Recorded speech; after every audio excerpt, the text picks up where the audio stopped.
अक्षय शिंदेच्या मृत्यूचे खरे कारण समोर, 7 तास शवविच्छेदन अहवालामध्ये मोठा खुलासा काय?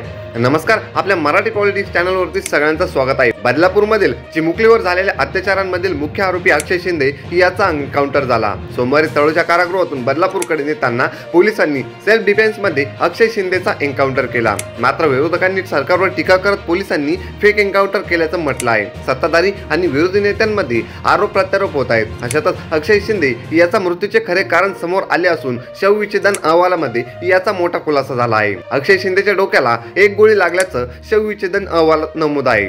डोक्यात लागलेल्या गोळीमुळे अतिरक्तस्राव झाला। अक्षय शिंदेचं 7 तास शवविच्छेदन सुरू होतं। संपूर्ण शवविच्छेदन प्रक्रियेची व्हिडिओग्राफी करण्यात आली आहे। अक्षय शिंदेचं 7 तास शवविच्छेदन सुरू होते। 5 डॉक्टरांच्या पॅनलने शवविच्छेदन केलं। बदलापूर पोलीस ठाण्यातील अक्षय शिंदे याच्यावर गुन्हा दाखल होता। त्यामुळे तपासासाठी ठाणे क्राईम ब्रांचची टीम तळोजा कारागृहात ट्रान्सफर वॉरंटसह आली।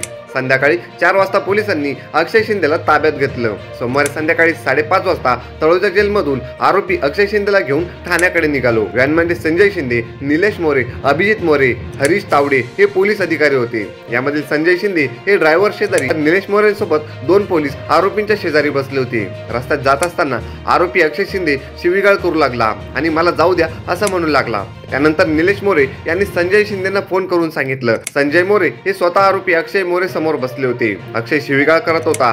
6 ते 6:15 वाजता व्हॅन मुंब्रा बायपास रोडवर आल्यावर आरोपीने निलेश मोरेंच्या जवळील पिस्तूल तो खेचू लागला। दोघांमध्ये झटापट झाली। त्यावेळी पिस्तूल लोड होईल एक गोळी फायर झाली। त्यामध्ये निलेश मोरे जखमी झाल्या। ही गोळी त्याच्या मांडीला लागली। अक्षयने पिस्तूल स्वतःकडे घेत संजय शिंदे आणि हरीश तावडे यांच्या दिशेने गोळ्या झाडल्या।